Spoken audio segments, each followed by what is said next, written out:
James from Clad Hacks, and another hack. When we've got protruding windowsills, what we like to do is to cut the protruding windowsill with a grinder, and then we place the cladding on, and then to get the windowsill effect, we're going to put a piece of fascia over the top of that.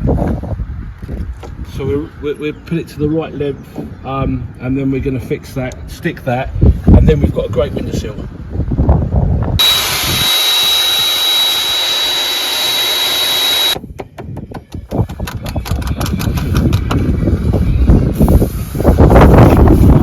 So now the new windowsill is fitted. The next process is to fit the window reveals, and then once that process has been taken out, it's now time to repeat that throughout the house.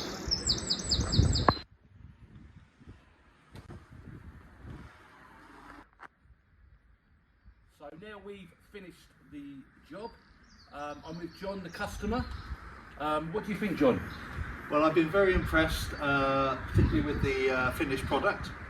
Very impressed with the professional attitude of the people that have been working on the property. Really good group of guys. And yeah, it has transformed the property, so I'm really, really impressed. I love the colour.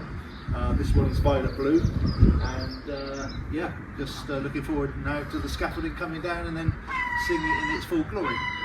Brilliant, and also it's all been insulated, so hopefully you'll be warmer in the winter months coming. Yeah, well in fact, I think already, I mean it's now April, we've had a bit of a cold spell, and I think actually even now we can feel the benefit of the insulation already.